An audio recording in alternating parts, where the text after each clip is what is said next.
ವೀಕ್ಷಕರೇ ನಮಸ್ಕಾರ. ತಮ್ಮ ಪರಿಚಯ ವಾಹಿನಿಗೆ ಸುಸ್ವಾಗತ. ಆತ್ಮೀಯರೇ, ನಮ್ಮ ಭಾರತೀಯ ಸನಾತನ ಸಂಸ್ಕೃತಿಯಲ್ಲಿ ವಿವಾಹ ಎಂಬುದು ಕೇವಲ ಇಬ್ಬರು ವ್ಯಕ್ತಿಗಳು ಒಂದಾಗುವಂತಹ ಲೌಕಿಕ ಬಂಧವಲ್ಲ. ಬದಲಾಗಿ ಎರಡು ಆತ್ಮಗಳು ಸಪ್ತ ಜನ್ಮಗಳ ಕಾಲ ಒಂದಾಗುವಂತಹ ಪರಮ ಪವಿತ್ರವಾದ ಧಾರ್ಮಿಕ ಮತ್ತು ಆಧ್ಯಾತ್ಮಿಕ ಸಂಸ್ಕಾರವಾಗಿದೆ. ವಿವಾಹ ಮಹೋತ್ಸವದಲ್ಲಿ ಹಸೆಮಣೆ ಏರುವುದರಿಂದ ಹಿಡಿದು ಗೃಹ ಪ್ರವೇಶದವರೆಗೂ ಸಹ ಅನೇಕ ಅರ್ಥಪೂರ್ಣ ಶಾಸ್ತ್ರ ಸಂಪ್ರದಾಯಗಳಿವೆ. ಆ ಸಂಪ್ರದಾಯಗಳಲ್ಲಿ ಸಪ್ತಪದಿ ತುಳಿದ ನಂತರ ವರನು ವಧುವಿಗೆ ಅರುಂಧತಿ ನಕ್ಷತ್ರವನ್ನು ತೋರಿಸುವಂತಹ ಶಾಸ್ತ್ರ ಬಹಳ ಮುಖ್ಯ ಮತ್ತು ವಿಶಿಷ್ಟವಾದುದಾಗಿದೆ. ಆದರೆ ಆಕಾಶದಲ್ಲಿರುವ ಕೋಟ್ಯಾಂತರ ನಕ್ಷತ್ರಗಳ ನಡುವೆ ಈ ಅರುಂಧತಿ ನಕ್ಷತ್ರವನ್ನೇ ಏಕೆ ತೋರಿಸಲಾಗುತ್ತದೆ? ಇದರ ಹಿಂದಿರುವಂತಹ ವೈಜ್ಞಾನಿಕ ಮತ್ತು ಪೌರಾಣಿಕ ರಹಸ್ಯವೇನು? ಈ ರೀತಿ ಅರುಂಧತಿ ನಕ್ಷತ್ರದ ಕುರಿತಾಗಿ ಇರುವಂತಹ ಕುತೂಹಲಕರ ಪ್ರಶ್ನೆಗಳಿಗೆಲ್ಲ ಉತ್ತರಗಳನ್ನು ಒಂದೊಂದಾಗಿ ನಮ್ಮ ಈ ಪ್ರಸ್ತುತ ಸಂಚಿಕೆಯ ಮೂಲಕ ನಾವಿಂದು ತಿಳಿದುಕೊಳ್ಳೋಣ. ಅರುಂಧತಿ ನಕ್ಷತ್ರ ಎಂದರೇನು? ಆಕಾಶದ ಉತ್ತರ ದಿಕ್ಕಿನಲ್ಲಿ ಕಾಣಸಿಗುವ 7 ನಕ್ಷತ್ರಗಳ ಗುಂಪನ್ನೇ ಸಪ್ತಋಷಿ ಮಂಡಲ ಎಂದು ಕರೆಯಲಾಗುತ್ತದೆ.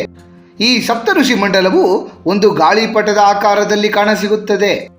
ಪುರಾಣಗಳ ಪ್ರಕಾರ ಸಪ್ತಋಷಿ ಮಂಡಲದ 7 ನಕ್ಷತ್ರಗಳು ಅತ್ರಿ, ಭಾರದ್ವಾಜ, ಗೌತಮ, ಜಮದಗ್ನಿ, ಕಶ್ಯಪ, ವಶಿಷ್ಠ ಮತ್ತು ವಿಶ್ವಾಮಿತ್ರ ಎಂಬ 7 ಜನ ಸಪ್ತಋಷಿಗಳನ್ನು ಪ್ರತಿನಿಧಿಸುತ್ತದೆ. ಈ ಸಪ್ತಋಷಿ ಮಂಡಲವನ್ನು ಆಂಗ್ಲ ಭಾಷೆಯಲ್ಲಿ ಉರ್ಸಾ ಮೇಜರ್ ಎಂದು ಕರೆಯಲಾಗುತ್ತದೆ. ಸಪ್ತಋಷಿ ಮಂಡಲದಲ್ಲಿ ಕೊನೆಯಿಂದ ಅಂದರೆ ಬಾಲದ ಭಾಗದಿಂದ ಇರುವ 2ನೆಯ ನಕ್ಷತ್ರವನ್ನೇ ವಶಿಷ್ಠ ನಕ್ಷತ್ರ ಎಂದು ಕರೆಯಲಾಗುತ್ತದೆ. ಇದರ ಅತ್ಯಂತ ಸಮೀಪದಲ್ಲಿ ಚಿಕ್ಕದಾಗಿ ಬಹಳ ಸೂಕ್ಷ್ಮವಾಗಿ ಹೊಳೆಯುವಂತಹ ಸಣ್ಣ ನಕ್ಷತ್ರವೇ ಅರುಂಧತಿ ನಕ್ಷತ್ರ. ವಶಿಷ್ಠ ಮತ್ತು ಅರುಂಧತಿ ನಕ್ಷತ್ರಗಳೆರಡು ಜೋಡಿ ಅಥವಾ ಅವಳಿ ನಕ್ಷತ್ರಗಳೆನಿಸಿಕೊಳ್ಳುತ್ತವೆ. ಆಧುನಿಕ ಖಗೋಳಶಾಸ್ತ್ರದಲ್ಲಿ ವಶಿಷ್ಠ ನಕ್ಷತ್ರವನ್ನು ಮಿಜಾರ್ ಎಂದು, ಅರುಂಧತಿ ನಕ್ಷತ್ರವನ್ನು ಅಲ್ಕೋರ್ ಎಂದು ಕರೆಯಲಾಗುತ್ತದೆ. ಅರುಂಧತಿ ನಕ್ಷತ್ರದ ಅನನ್ಯ ಚಲನೆ. ನಮ್ಮ ಬ್ರಹ್ಮಾಂಡದಲ್ಲಿ ಕೋಟಿಗಟ್ಟಲೆ ಅವಳಿ ನಕ್ಷತ್ರಗಳಿವೆ. ಸಾಮಾನ್ಯವಾಗಿ ಅವಳಿ ನಕ್ಷತ್ರಗಳಲ್ಲಿ ಒಂದು ದೊಡ್ಡ ನಕ್ಷತ್ರ ಸ್ಥಿರವಾಗಿ ಕೇಂದ್ರದಲ್ಲಿರುತ್ತದೆ.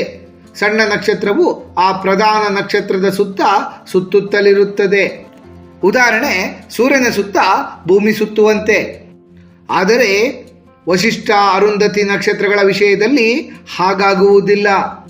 ಈ 2 ನಕ್ಷತ್ರಗಳು ಸಮಾನ ಗುರುತ್ವಾಕರ್ಷಣೆಯನ್ನು ಹೊಂದಿದ್ದು ಒಂದನ್ನೊಂದು ಕೇಂದ್ರವಾಗಿಟ್ಟುಕೊಂಡು ಪರಸ್ಪರ ಮತ್ತೊಂದನ್ನು ಸುತ್ತುತ್ತದೆ. ಎರಡರಲ್ಲಿ ಯಾವ ನಕ್ಷತ್ರವೂ ಸಹ ಕೇಂದ್ರದಲ್ಲಿ ಉಳಿಯದೆ ಸಮಾನವಾಗಿ ಒಂದಕ್ಕೊಂದು ಸುತ್ತುವುದು ಇದರ ವಿಶೇಷತೆ. ವಿವಾಹಿತ ದಂಪತಿಗಳು ಹೇಗಿರಬೇಕು ಎಂಬುದನ್ನು ಈ ನಕ್ಷತ್ರಗಳು ನಮಗೆ ಸೂಚಿಸುತ್ತವೆ. ಸಂಸಾರದಲ್ಲಿ ಗಂಡ ಅಥವಾ ಹೆಂಡತಿ ಯಾರು ಒಬ್ಬರಿಗಿಂತ ಒಬ್ಬರು ಮೇಲಲ್ಲ ಅಥವಾ ಕೀಳಲ್ಲ. ಇಬ್ಬರೂ ಸಹ ಸರಿಸಮಾನರು ಮತ್ತು ಒಬ್ಬರನ್ನೊಬ್ಬರು ಗೌರವಿಸುತ್ತಾ ಜೊತೆಯಾಗಿ 100 ಕಾಲ ಬಾಳಬೇಕು. ದಾಂಪತ್ಯದಲ್ಲಿ ಯಾರೊಬ್ಬರೂ ಸಹ ಮೇಲುಗೈಯನ್ನು ಸಾಧಿಸದೆ ಇಬ್ಬರೂ ಸಹ ಸರಿಸಮಾನ ಸ್ಥಾನವನ್ನು ಹೊಂದಿರಬೇಕು ಎಂಬ ಅತ್ಯದ್ಭುತ ಸಂದೇಶವನ್ನು ಈ ವಶಿಷ್ಠ ಅರುಂಧತಿ ನಕ್ಷತ್ರಗಳೆರಡೂ ನಮಗೆ ಸಾರುತ್ತವೆ. ಆತ್ಮೀಯರೇ, ಭಾರತೀಯರಾದ ನಾವು ಹೆಮ್ಮೆ ಪಡುವ ವಿಚಾರವೆಂದರೆ ನಮ್ಮ ಋಷಿಮುನಿಗಳು ಸಾವಿರಾರು ವರ್ಷಗಳ ಹಿಂದೆಯೇ ಯಾವುದೇ ಆಧುನಿಕ ಉಪಕರಣಗಳ ಸಹಾಯವಿಲ್ಲದೆಯೇ ಆಕಾಶದಲ್ಲಿ ಇಂತಹ ಅವಳಿ ನಕ್ಷತ್ರಗಳಿರುವುದನ್ನು ಕಂಡುಹಿಡಿದಿದ್ದರು. ಗಂಡ ಹೆಂಡತಿ ಸಂಸಾರದಲ್ಲಿ ಸರಿಸಮಾನರು, ಯಾರೂ ಮೇಲಲ್ಲ ಮತ್ತು ಯಾರೂ ಕೀಳಲ್ಲ ಎಂಬ ಅತ್ಯದ್ಭುತ ಸಂದೇಶವನ್ನು ಸಾರಲು ಮದುವೆ ಶಾಸ್ತ್ರದಲ್ಲಿ ಅರುಂಧತಿ ನಕ್ಷತ್ರ ದರ್ಶನವನ್ನು ನಮ್ಮ ಹಿರಿಯರು ಅಳವಡಿಸಿದ್ದರು. ಅರುಂಧತಿ ದರ್ಶನ ನ್ಯಾಯ.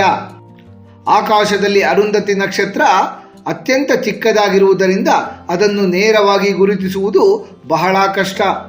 ಆದ್ದರಿಂದಲೇ ಪುರೋಹಿತರು ಮೊದಲು ಆಕಾಶದಲ್ಲಿ ಎದ್ದು ಕಾಣುವ ದೊಡ್ಡದಾದ ಸಪ್ತಋಷಿ ಮಂಡಲವನ್ನು ನವದಂಪತಿಗಳಿಗೆ ತೋರಿಸುತ್ತಾರೆ.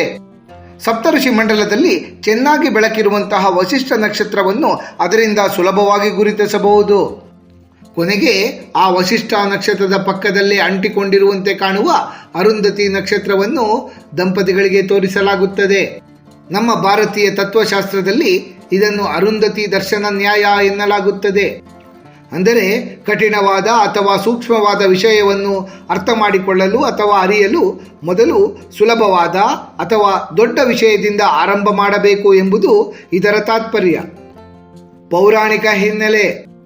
ಸೃಷ್ಟಿಯ ಆರಂಭ ಕಾಲದಲ್ಲಿ ಬ್ರಹ್ಮದೇವನು ಜಗತ್ತನ್ನು ಬೆಳಗಿಸಲು ಧ್ಯಾನ ನಿರತರಾದಾಗ ಅವರ ಮನಸ್ಸಿನಿಂದ ಅತ್ಯದ್ಭುತ ಸೌಂದರ್ಯವುಳ್ಳಂತಹ ಸಂಧ್ಯಾ ಎಂಬ ಕನ್ಯೆ ಜನಿಸುತ್ತಾಳೆ. ಆಕೆಯೇ ಸೃಷ್ಟಿಯ ಪ್ರಥಮ ನಾರಿ. ಆಕೆಯ ಬೆನ್ನಲ್ಲೇ ಬ್ರಹ್ಮದೇವರ ಮನಸ್ಸಿನಿಂದ ಕಬ್ಬಿನ ಬಿಲ್ಲು ಹಾಗೂ 5 ಪುಷ್ಪ ಬಾಣಗಳನ್ನು ಹಿಡಿದ ಕಾಮದೇವ ಪ್ರಕಟಗೊಳ್ಳುತ್ತಾನೆ. ಕಾಮದೇವನು ಬ್ರಹ್ಮದೇವರಿಗೆ ನಮಸ್ಕರಿಸಿ ತಮ್ಮ ಕರ್ತವ್ಯವೇನೆಂದು ಕೇಳಿದಾಗ ಬ್ರಹ್ಮದೇವರು, ನೀನು ನಿನ್ನ ಬಾಣಗಳಿಂದ ಜೀವಿಗಳ ಮನಸ್ಸಿನಲ್ಲಿ ಪ್ರೇಮ ಮತ್ತು ಕಾಮವನ್ನು ಜಾಗೃತಗೊಳಿಸಿ ಸೃಷ್ಟಿ ಕಾರ್ಯಕ್ಕೆ ನೆರವಾಗು ಎಂದು ಆಜ್ಞಾಪಿಸುತ್ತಾರೆ. ತನ್ನ ಬಾಣಗಳ ಶಕ್ತಿಯನ್ನು ಪರೀಕ್ಷೆ ಮಾಡಲು ಕಾಮದೇವ ಅಲ್ಲೇ ಇದ್ದಂತಹ ಬ್ರಹ್ಮದೇವ ಹಾಗೂ ಆತನ ಮಾನಸ ಪುತ್ರರಾದಂತಹ ದಕ್ಷಾದಿ ಮುನಿಗಳ ಮತ್ತು ಸಂಧ್ಯಾದೇವಿಯ ಮೇಲೆಯೇ ತನ್ನ ಬಾಣಗಳನ್ನು ಪ್ರಯೋಗಿಸುತ್ತಾನೆ. ಆ ಬಾಣದ ತೀವ್ರ ಪ್ರಭಾವದಿಂದಲೇ ಬ್ರಹ್ಮದೇವರು ಮತ್ತು ಅವರ ಮಾನಸ ಪುತ್ರರಾದ ಮುನಿಗಳು ತಮ್ಮ ಮಗಳು ಮತ್ತು ಸಹೋದರಿಯ ಸಮಾನಳಾದಂತಹ ಸಂಧ್ಯಾದೇವಿಯ ಸೌಂದರ್ಯಕ್ಕೆ ಮೋಹಿತರಾಗಿ ಕಾಮದೃಷ್ಟಿಯಿಂದ ನೋಡಲಾರಂಭಿಸುತ್ತಾರೆ. ಸಂಧ್ಯಾದೇವಿಯ ಮನಸ್ಸಿನಲ್ಲಿಯೂ ಸಹ ಚಂಚಲತೆ ಉಂಟಾಗುತ್ತದೆ. ಈ ಅಧರ್ಮವನ್ನು ಕಂಡು ಕೈಲಾಸದಿಂದ ಶಿವಪರಮಾತ್ಮರು ಬ್ರಹ್ಮಲೋಕಕ್ಕೆ ಆಗಮಿಸಿ ಬ್ರಹ್ಮದೇವರನ್ನು ತೀವ್ರವಾಗಿ ಖಂಡಿಸುತ್ತಾರೆ. ಶಿವದೇವರ ಎಚ್ಚರಿಕೆಯಿಂದ ಜಾಗೃತಗೊಂಡು ಪಶ್ಚಾತ್ತಾಪ ಪಟ್ಟಂತಹ ಬ್ರಹ್ಮದೇವರು, ನಮ್ಮ ಮನಸ್ಸು ಕೆಡಿಸಿದ ನೀನು ಮುಂದೆ ಶಿವದೇವರ 3ನೇ ಕಣ್ಣಿನ ಉರಿಯಿಂದಲೇ ಭಸ್ಮವಾಗು ಎಂದು ಕಾಮದೇವನಿಗೆ ಶಾಪವನ್ನು ನೀಡುತ್ತಾರೆ. ತನ್ನ ಸೌಂದರ್ಯದಿಂದಾಗಿ ತಂದೆ ಮತ್ತು ಸಹೋದರರ ಮನಸ್ಸಿನಲ್ಲಿ ವಿಕಾರ ಭಾವನೆ ಉಂಟಾಯಿತಲ್ಲ ಎಂದು ಸಂಧ್ಯಾ ಸಹ ತೀವ್ರವಾಗಿ ನೊಂದುಕೊಳ್ಳುತ್ತಾಳೆ. ತನ್ನ ದೇಹವನ್ನು ಪವಿತ್ರಗೊಳಿಸಲು ನಿರ್ಧರಿಸಿದ ಆಕೆ ಚಂದ್ರಭಾಗ ಪರ್ವತಕ್ಕೆ ತಪಸ್ಸಿಗಾಗಿ ತೆರಳುತ್ತಾಳೆ. ಮಗಳ ಮನಸ್ಸಿನ ನೋವನ್ನರಿತ ಬ್ರಹ್ಮದೇವರು ಸಂಧ್ಯಾಗೆ ತಪಸ್ಸಿನ ದೀಕ್ಷೆಯನ್ನು ನೀಡಲು ತಮ್ಮ ಪುತ್ರರಾದ ವಸಿಷ್ಠ ಮಹರ್ಷಿಗಳಿಗೆ ಸೂಚಿಸುತ್ತಾರೆ. ವಸಿಷ್ಠರು ಚಂದ್ರಭಾಗ ಪರ್ವತಕ್ಕೆ ಆಗಮಿಸಿ ಆಕೆಗೆ ಶಿವದೇವರನ್ನು ಒಲಿಸಿಕೊಳ್ಳಲು ಓಂ ನಮಃ ಶಿವಾಯ ಎನ್ನುವ ಶಿವಪಂಚಾಕ್ಷರಿ ಮಂತ್ರವನ್ನು ಬೋಧಿಸಿ ಕಠಿಣ ತಪಸ್ಸಿನ ವಿಧಿವಿಧಾನಗಳನ್ನು ಉಪದೇಶಿಸಿ ಅಲ್ಲಿನಿಂದ ತೆರಳುತ್ತಾರೆ. ಸಂಧ್ಯಾದೇವಿಯು ವಸಿಷ್ಠರು ನೀಡಿದ ಮಂತ್ರಗಳನ್ನು ಜಪಿಸುತ್ತಾ ಶಿವಪರಮಾತ್ಮರನ್ನು ಕುರಿತು ಘೋರ ತಪಸ್ಸನ್ನಾಚರಿಸುತ್ತಾರೆ. ಸಂಧ್ಯಾದೇವಿಯ ನಿಶ್ಚಲ ಭಕ್ತಿ ಮತ್ತು ಕಠಿಣವಾದ ತಪಸ್ಸಿಗೆ ಮೆಚ್ಚಿದಂತಹ ಶಿವಪರಮಾತ್ಮರು ಆಕೆಯ ಮುಂದೆ ಪ್ರತ್ಯಕ್ಷರಾದಾಗ ಸಂಧ್ಯಾದೇವಿ 3 ಪ್ರಮುಖ ವರಗಳನ್ನು ಕೇಳಿಕೊಳ್ಳುತ್ತಾಳೆ. ಈ ಸೃಷ್ಟಿಯಲ್ಲಿ ಯಾವುದೇ ಒಂದು ಜೀವಿ ಹುಟ್ಟಿದ ತಕ್ಷಣ ಕಾಮವಿಕಾರಕ್ಕೆ ಒಳಗಾಗಬಾರದು. ಕೇವಲ ಯೌವನಕ್ಕೆ ಬಂದಾಗ ಮಾತ್ರ ಅದು ಜಾಗೃತವಾಗಬೇಕು. ಅಷ್ಟೇ ಅಲ್ಲದೆ ತನ್ನ ಈ ದೇಹ ಕಾಮದೃಷ್ಟಿಗೆ ಒಳಗಾಗಿರುವುದರಿಂದ ಇದನ್ನು ತ್ಯಜಿಸುವಂತಾಗಬೇಕು ಮತ್ತು ತಾನು ಮುಂದಿನ ಜನ್ಮದಲ್ಲಿ ಯಾರನ್ನು ಪತಿಯಾಗಿ ಮನಸ್ಸಿನಲ್ಲಿ ನೆನೆಯುತ್ತೇನೆಯೋ ಅವರೇ ತನಗೆ ಪತಿಯಾಗಬೇಕು. ತಾನು ಈ ಜಗತ್ತಿನಲ್ಲಿಯೇ ಅತ್ಯುನ್ನತ ಪತಿವ್ರತೆಯಾಗಿ ಹೆಸರನ್ನು ಮಾಡಬೇಕು ಎಂಬ 3 ಪ್ರಮುಖ ವರಗಳನ್ನು ಸಂಧ್ಯಾದೇವಿ ಶಿವಪರಮಾತ್ಮರಲ್ಲಿ ಕೋರಿಕೊಳ್ಳುತ್ತಾಳೆ. ಶಿವದೇವರು ಆಕೆಗೆ ಈ ಎಲ್ಲ ವರಗಳನ್ನು ಅನುಗ್ರಹಿಸುತ್ತಾರೆ. ವರಗಳನ್ನು ನೀಡಿದ ಶಿವಪರಮಾತ್ಮರು ಪ್ರಸ್ತುತ ದೇಹವನ್ನು ತ್ಯಜಿಸಲು ಆಕೆಗೆ ಮಾರ್ಗವನ್ನು ನೀಡುತ್ತಾರೆ. ಸಮೀಪದಲ್ಲಿಯೇ ಮೇಧಾತಿಥಿ ಎನ್ನುವ ಮಹರ್ಷಿಗಳು ಯಾಗವನ್ನು ಮಾಡುತ್ತಲಿದ್ದಾರೆ. ಆ ಯಜ್ಞದ ಪವಿತ್ರ ಅಗ್ನಿಗೆ ನಿನ್ನ ದೇಹವನ್ನು ಅರ್ಪಿಸಿ ಅಗ್ನಿಯನ್ನು ಪ್ರವೇಶ ಮಾಡುವಾಗ ನೀನು ಯಾರನ್ನು ನೆನೆಯುತ್ತೆಯೋ ಅವರೇ ನಿನ್ನ ಮುಂದಿನ ಜನ್ಮದ ಪತಿಯಾಗುತ್ತಾರೆ ಎಂದು ಆಕೆಗೆ ದಾರಿಯನ್ನು ತೋರಿಸುತ್ತಾರೆ. ಸಂಧ್ಯಾ ಯಜ್ಞಕುಂಡದ ಬಳಿ ಹೋದಾಗ ತಮಗೆ ತಪಸ್ಸಿನ ದೀಕ್ಷೆಯನ್ನು ನೀಡಿದಂತಹ ಜ್ಞಾನಮೂರ್ತಿಗಳಾದ ಮಹರ್ಷಿ ವಸಿಷ್ಠರನ್ನೇ ನೆನೆಯುತ್ತಾ ನನಗೆ ಮುಂದಿನ ಜನ್ಮದಲ್ಲಿ ಈ ಮಹಾನ್ ಜ್ಞಾನಿಯೇ ಪತಿಯಾಗಲಿ ಎಂದು ಪ್ರಾರ್ಥಿಸಿ ಅಗ್ನಿಗೆ ಧುಮುಕುತ್ತಾರೆ. ನಂತರ ಆಕೆ ನಿಷ್ಪಾಪಳಾಗಿ ಅದೇ ಯಜ್ಞಕುಂಡದಿಂದ ಪರಮ ಸುಂದರಿ ಮತ್ತು ಪವಿತ್ರ ಹೆಣ್ಣು ಮಗುವಾಗಿ ಪುನರ್ಜನ್ಮವನ್ನು ತಾಳುತ್ತಾಳೆ. ಯಜ್ಞವನ್ನು ಮಾಡುತ್ತಿದ್ದ ಮೇಧಾತಿಥಿ ಮಹರ್ಷಿಗಳು ಆ ಮಗುವನ್ನು ದೈವಿಕ ಪ್ರಸಾದವೆಂದೇ ಸ್ವೀಕರಿಸಿ ಪ್ರೀತಿಯಿಂದ ಸಾಕಿ ಆಕೆಗೆ ಅರುಂಧತಿ ಎಂಬ ಹೆಸರನ್ನಿಡುತ್ತಾರೆ. ಅರುಂಧತಿ ಎಂದರೆ ಸತ್ಕರ್ಮಗಳಿಗೆ ಅಥವಾ ಧರ್ಮಕ್ಕೆ ಯಾವುದೇ ಅಡೆತಡೆ ಇಲ್ಲದವಳು ಎಂದರ್ಥ.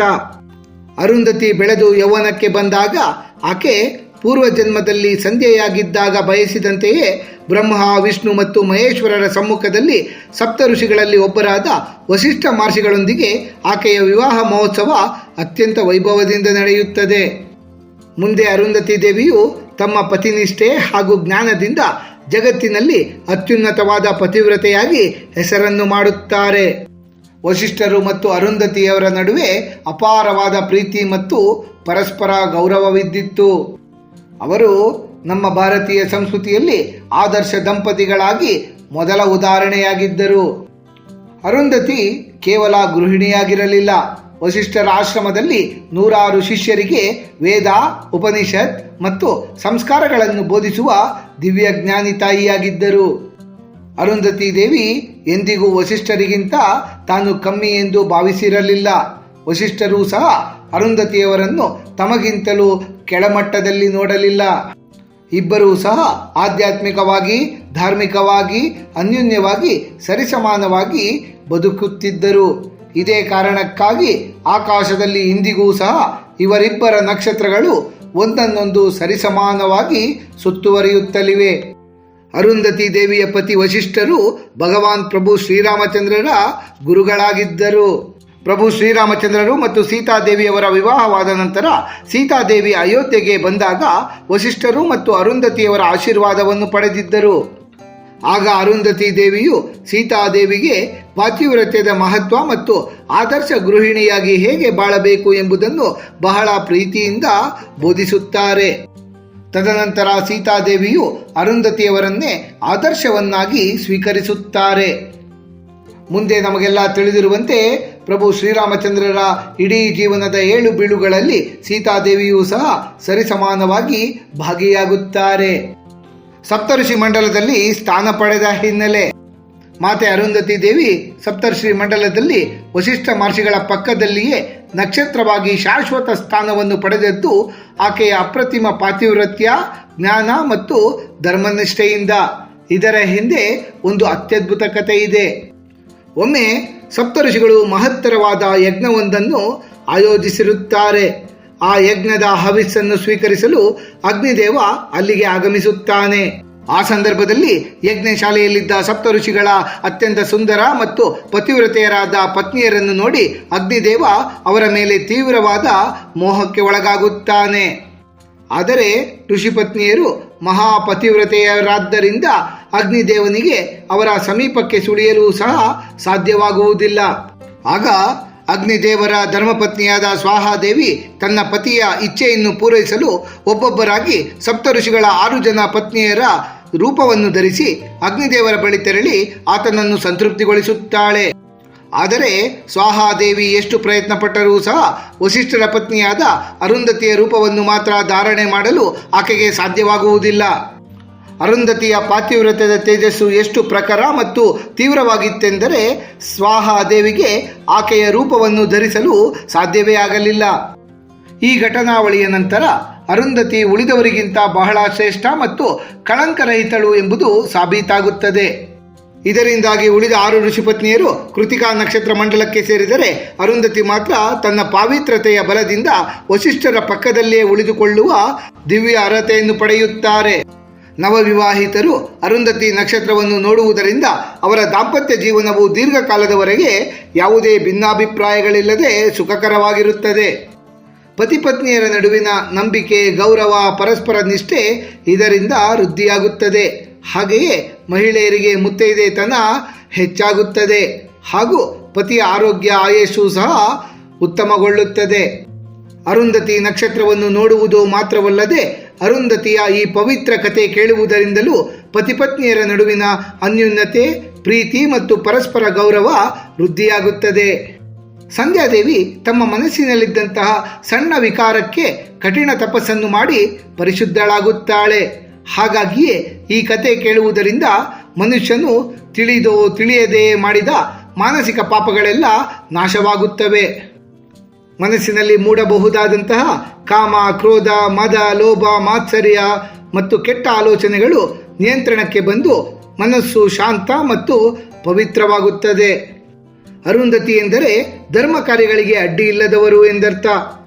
ಈ ಕಥೆಯ ಪ್ರಭಾವದಿಂದ ಮನುಷ್ಯರಿಗೆ ಧಾರ್ಮಿಕ ಹಾದಿಯಲ್ಲಿ ನಡೆಯುವ ಸದ್ಬುದ್ಧಿ ದೊರೆಯುತ್ತದೆ.